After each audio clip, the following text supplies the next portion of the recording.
Welcome to Live DAF, your online DAF Yomi Shir.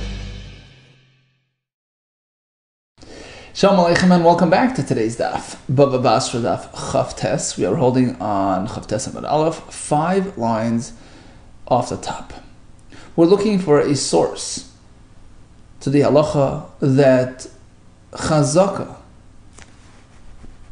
ownership, is substantiated, is established by occupying the facility, whether it's a home, a field, right, for 3 successive years.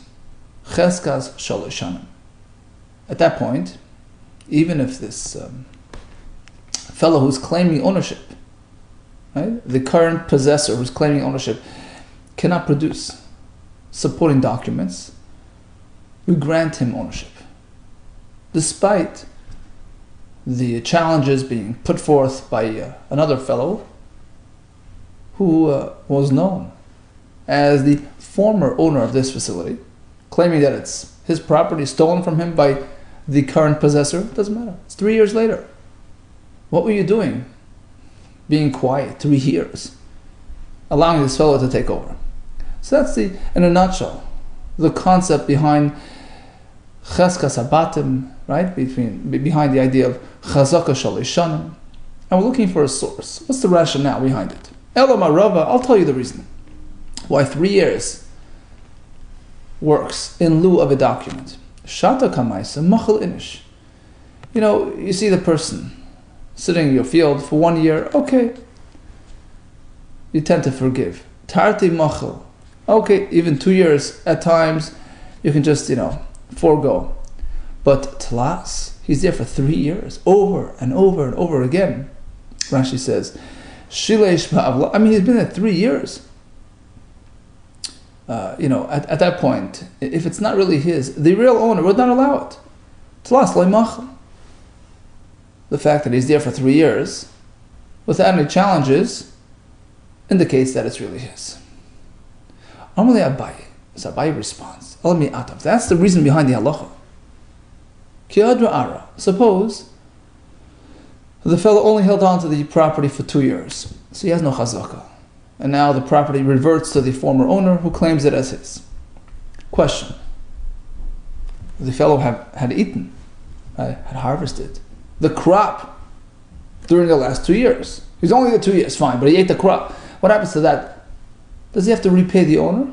Does he have to compensate the owner for the payers that he ate now that it was taken away from him and his claim was not, accepted?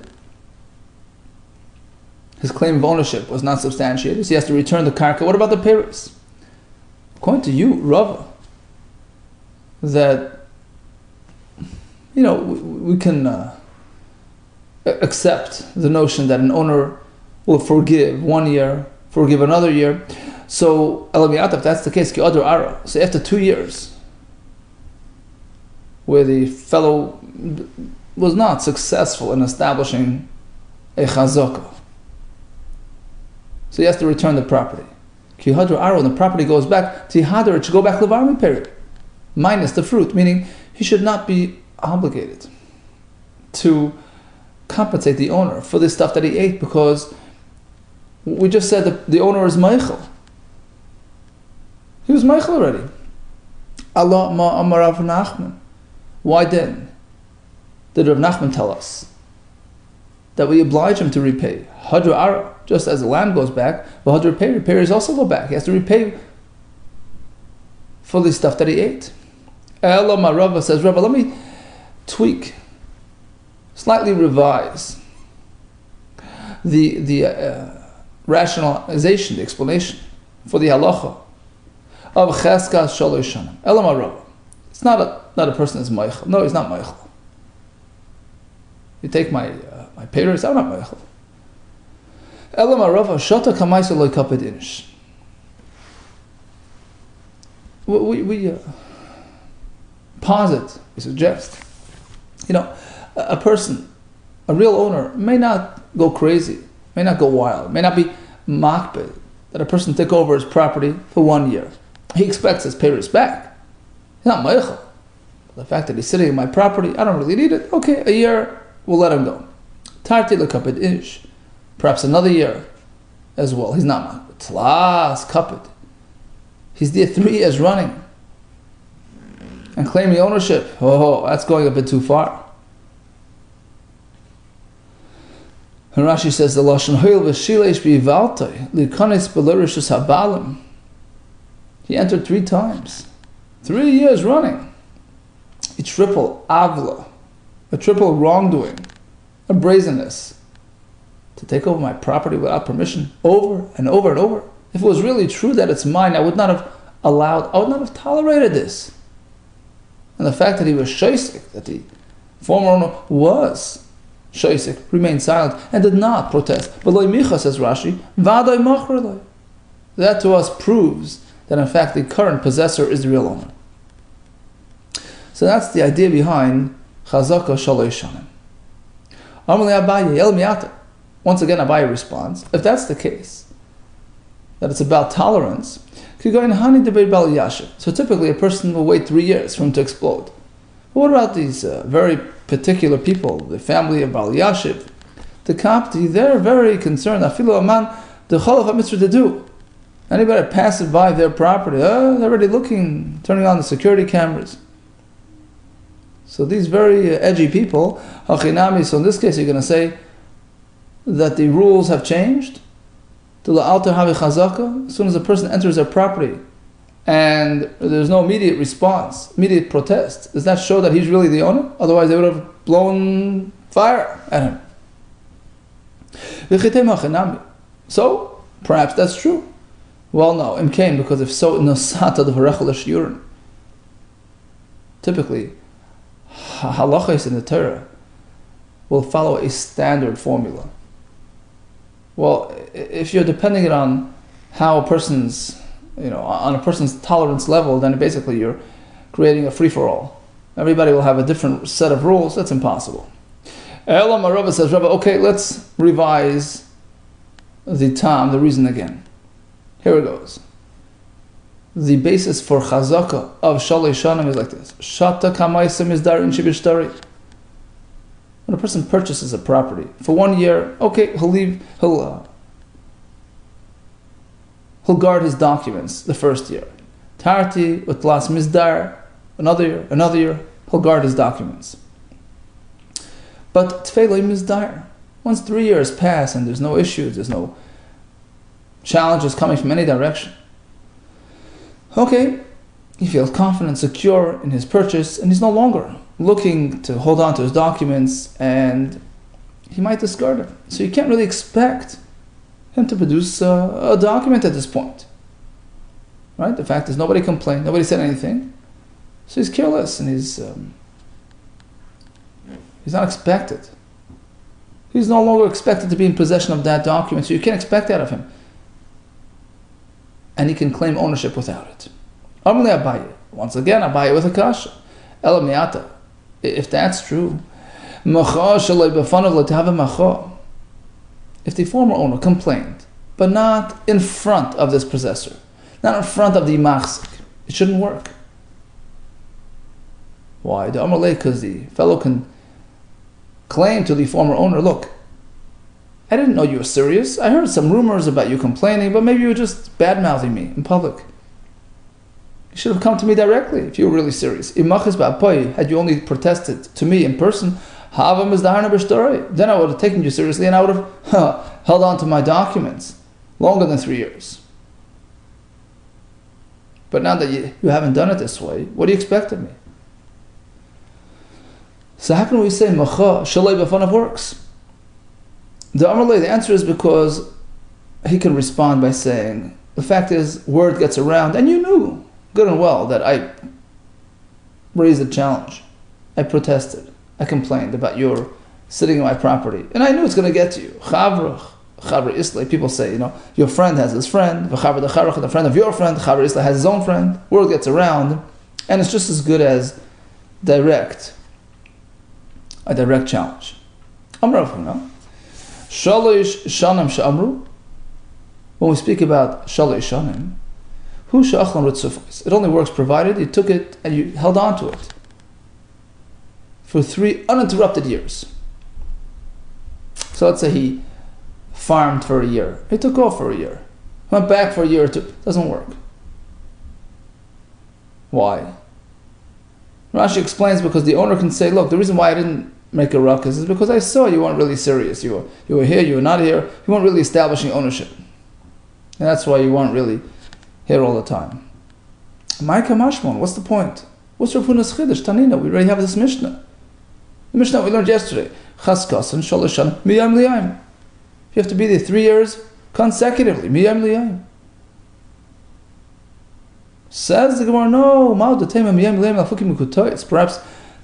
Liyayim means full years as opposed to cut off years, incomplete years. But in terms of succession, who says the years have to be in a row? Perhaps even if it's dispersed, a year on, a year off, a year on, maybe that works. Kamash one comes to Rav Huna and says, no, it doesn't work. Even Rav Huna would agree. But Asher Demravi Bragi. This fellow took possession of a farm.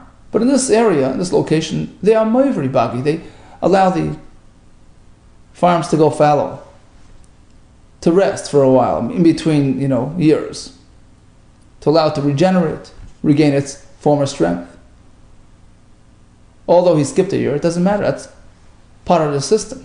Pshita, well, obviously, that's part of the system. It's as good as anything else. It's as good as consecutive. Nothing wrong with skipping a year. The point of is to allow the karka to regenerate. That's the way owners treat their fields as well. So it's not in any way lessening his chazak. Like the answer is, we must be speaking the ikad moiver.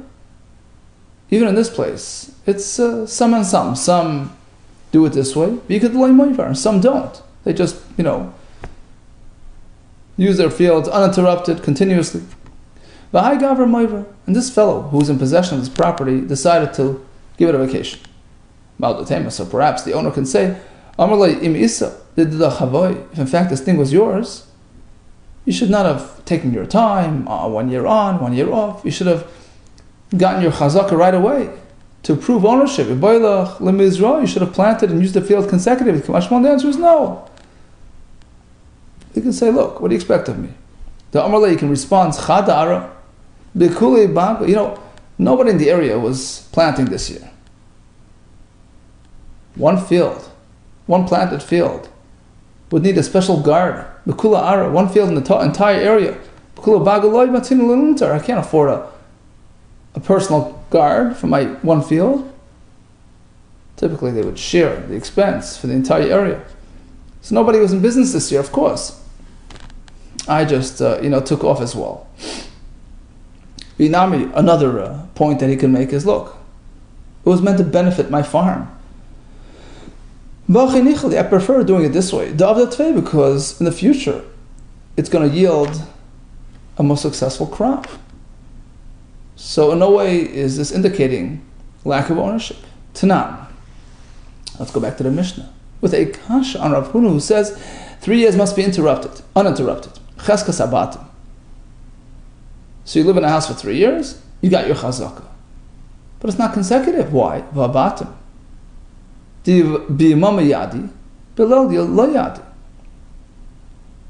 Typically you see a person walking in and out of his house during daytime. At night, you have no idea if he's there.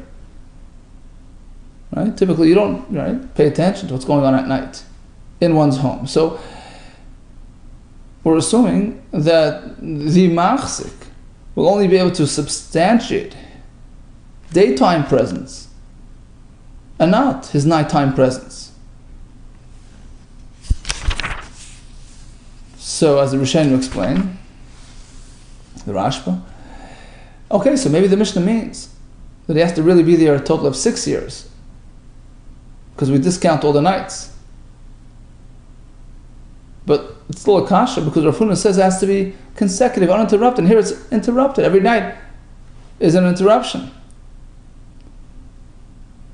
on that chazaka experience. Amar Abaye, no. Include the nights as well. Man masad habatim. Typically, who's going to provide testimony? Who's going to be a witness to this chazaka? Shivavi, right? Neighbors who live around this house. Well, neighbors, they notice nighttime activity as well. Shivavi, meideyadi, b'imama, they're fully aware of the fact that he was present there during daytime and nighttime. So of course we include the nights as well. Rav Amar, another teretz. How can we include the night? Going to also Beitrei, we're speaking that two witnesses showed up in support of this fellow of Amri, and they're saying, look, we rented this house from this fellow who's claiming ownership. Anan agrina minei, and we lived there all the time. V'darina bei, lashnin. We lived there for 3 years running. B'imama b'lelia, daytime and nighttime. So there you go. Full chazaka, day and night, 3 years consecutive, uninterrupted. Amar le Rav Yemel Rav Ashi. So Rav Yemi asked Rav Ashi, how could you rely on these two Edom? They have a personal agenda to support this fellow's claim because they paid him rent. Turns out he's not the owner. They're going to have to repay their rent to the former owner, the real owner. Hani noigen ve'dusen they're deriving personal benefit from this testimony. You can't trust them. Because unless they come forth and testify, we're going to tell them to pay the other fellow again. Go and pay the real owner. So how could you trust their testimony? It's not impartial. Amarli, he responded, well, of course, Dayana de Shfili, incompetent judges, Hachad Dayini, would proceed with this type of case. Of course not. You're right. Milaskin, of course, we're speaking in the Kiti Agabesa. They never paid rent. They're holding on to the rent in their hands. So they have nothing to gain or to lose. They're just trying to be honest. They're coming to us and asking us what to do with this money. And they're saying, Laman Leisve, they're asking who to give it to. And at the same time, they're testifying that in fact they rented it from this fellow. And they were there all the time. So this provides him with his proof to substantiate his chazaka and establish his ownership. Amar Zutra. Typically, even if we work with Rav Huna's notion that you need continuous possession, continuous uninterrupted chazaka, but we don't insist.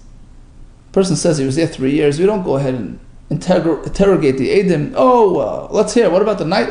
We assume it's included, unless the former owner is challenging the chazaka, will actually raise his point and insist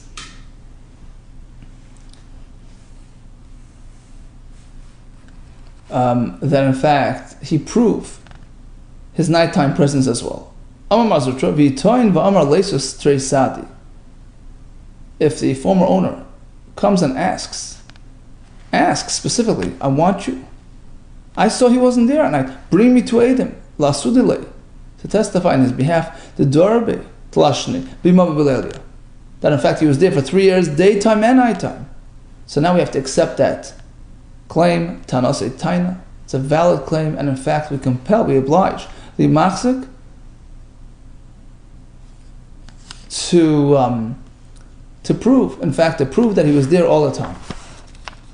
But unless the owner is asking for it, we're not going to, on our own, the bezdin on their own will not insist that he provide proof for nighttime presence. We assume he was there at night as well. But even Mar Zutra says that the bezdin will not step in unless compelled to do so.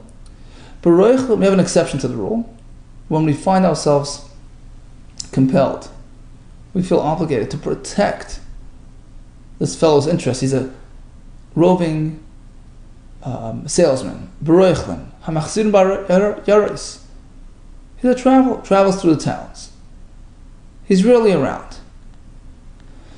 So in this case, if there is a machzik claiming ownership to a property that was formerly owned by this salesman, here we have to be very careful. There's a good chance because this fellow was rarely in town, that this machzik took advantage.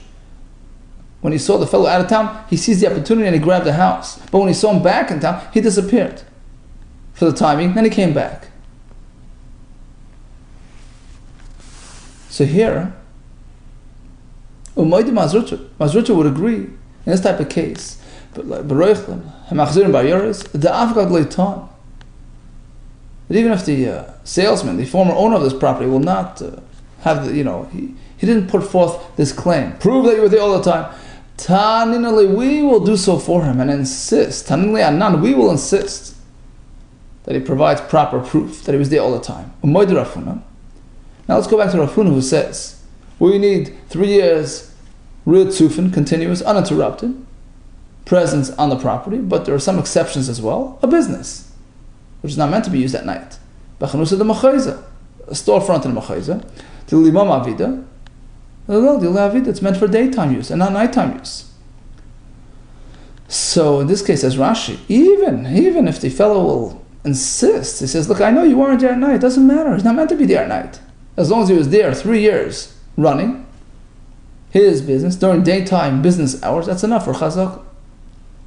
Continues the Gemara with a story involving 2 brothers, Rami bar Chama, V'Ravukra bar Chama, and they purchased this maidservant together, Zavin, Hayamsa Badadadi.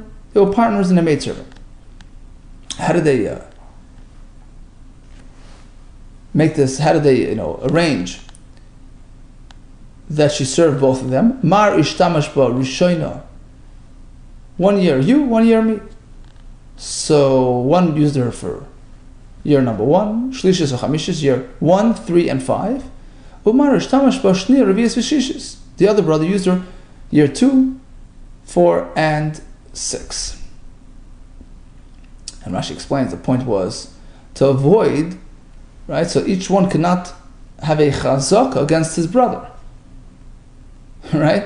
This way they dispersed it, they separated, so that there's no consecutive, continuous chazaka. This way we know that it belongs to both of them, right? Okay. So the question now is, Nafak irer ilebo. So one day, this fellow comes along, a different person, and claims ownership to this on this maidservant.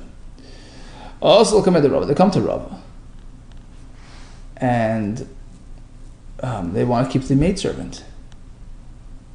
Presumably, they had a time that a claim because they had her for many years. Right? Let's say they had her for 6 years already. It's more than a chazaka. So that establishes ownership. But Rava says, no, listen to this. Amalahu, he tells them, my time avdisuhachi. Let's go back in time. Why this type of arrangement? Why was it every other year? It was 1, 2, 3, 4, right? Why? As we explained, my time avdisuhachi, to avoid chazaka issues. So that any one of you will not be able to claim exclusive ownership on this maidservant, right? To avoid any chazak on each other. Well, guess what?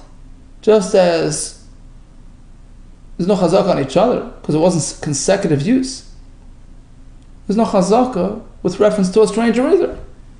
You know why? The other fellow who claims to own this maidservant did not complain until today because nobody held on to her for 3 consecutive years. The fact that both of you jointly had her for 6 years is irrelevant.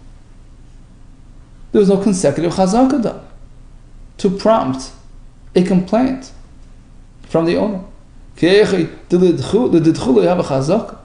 Just as on each other there's no chazaka because it was not consecutive, it was interrupted. There's no chazaka with reference to a stranger either. But, says the Gemara, and it's only true itra, that when they made this arrangement, they didn't document it in a formal document. But if they did so, but let's say they did so, they sat down with Adam. Okay, it's going to be year 1 for you, year 2 for me, year 3 for you. So now, Kala Islam, Kala this arrangement becomes public knowledge. And the owner should really have gotten up right then and said, well, hold on 1 second. You're going to be keeping it for 6 years? And Rashi says it's chazaka gemura. We treat it like a regular chazaka. Even though technically each individual, party wasn't going to have her for 3 straight years. But in terms of this, arrangement, the sum total of the arrangement entailed them holding on to her for 6 years. Documented in a document. He should not have let that pass if it was really his. If it was an ashtar, we sort of combine it into one arrangement. We look at it like one take. He should have gotten up and complained right then. He didn't, he lost her. Amar Rava, Achla kula chutzim beis reiva. A fellow made a chazaka. He used the entire field for 3 years. But, a little corner, a reiva hakav, a little area in the corner, he didn't touch. Kana kula chutz beis reiva. So it's a substantial area, and if he didn't use it, it's not included in the chazaka. He establishes ownership on the rest, but not on that point, in that corner. That's only true if that corner was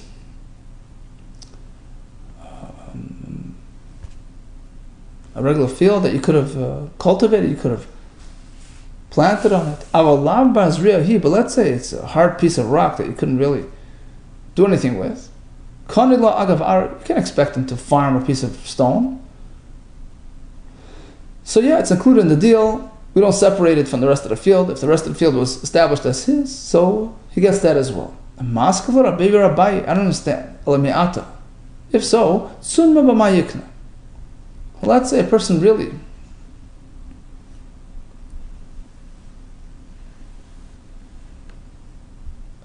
purchased a tsunma, hard, unplantable area, a rocky area. How is he going to have chazaka shalishanim if he can't plant? There must be another way to establish ownership. Other types of use. By bringing his animals and placing them there. Using it to dry out his, spread out his drying fruit. Okay, so that's a fair use. Hachanami here as well. Why are you just giving him that piece as a bonus? He can farm the rest, and on that corner, which he can't farm, he should put his animal. He should use it for another form of use. He should use it for his animal, for his fruit. Otherwise, he doesn't get it. Says the Gemara, there was a story involving a fellow who tried to do chazak. Reuben approaches Shimon. What are you doing in my house? My base by base, huh? He says, what do you mean? You don't remember? You sold it to me. I purchased it from you. I was there 3 years. He says, what do you mean 3 years? The house had a couple of rooms. Yeah, you were sitting in the outside room, but I was walking in on you all the time. I used the inner rooms. You don't have a chazaka. You didn't use it properly. Of course I didn't care. I wasn't moiche because I was in full possession of the house. Also, he comes to Rav Nachman. He tells the machzik, Zil, go ahead, you have to establish your achila, meaning you have to you have to prove that in fact it was only you there and not the owner walking in on you. Otherwise, you don't have a chazaka. Like any other chazaka of Shalishana, until you prove it through Adam, it's nothing. And otherwise the property reverts to the former owner. Amalei Rava says, what do you mean? Hachidina? Is this the proper approach to this type of case? The fact is, the machzik was there for 3 years. And Hamaitzi Mechaveri, the owner, the former owner, who's trying to extract that property, Olavarai, he has to prove that he was there. And by doing so, will negate the chazaka. So basically, as Rashi explains, What's the point of the machlekes? Rav Nachman holds that the machzak is trying. Who's trying to take it from whom? Rav Nachman holds the former owner is a machzak. You're the machzak. You prove your case. Until you do so, you don't get it. Rava looks at it the other way. We have Edom, that the machzak goes there for 3 years. Now comes the other fellow and claims to have been there as well. Okay, you're the one trying to undo the status quo. You have to prove your case. Now the Gemara will continue with a seeming contradiction to this concept. Here we find Rava looking at it one way, and elsewhere differently. Rav Nachman looks at it one way, elsewhere differently. V'rami d'Rava d'Rava, v'rami d'Rav Nachman ad Rav Nachman, to be continued by Hashem tomorrow. So in summary, we finally understand the halacha of Chazkas Gimel Shanim. So yesterday we had the connection to the Shar Hamuad. Today we learned about human mentality. A person would discard his star after a couple of years or 3 years without incident. So it's no longer expected of him to have that document, and he's assumed to be the owner. Rav Huna tells us it has to be 3 years ritzufin. What about nighttime at a home? Either we have the neighbors or we have the renters. Typically we don't insist that he prove consecutiveness unless there is a special reason to question the validity of the chazaka. We have the brothers who shared the amsa. It wasn't really going to be a chazaka unless they have a shtar which publicizes this arrangement. Rava says, if you use the field except for a corner, you're kind it anyways. The Gemara assumes no. The Gemara concludes it has to be used as well. When there's a question in terms of the chazaka, we have Rava, we have Rav Nachman, to be continued by Hashem tomorrow. All the best to you and Hatzlacha Rab.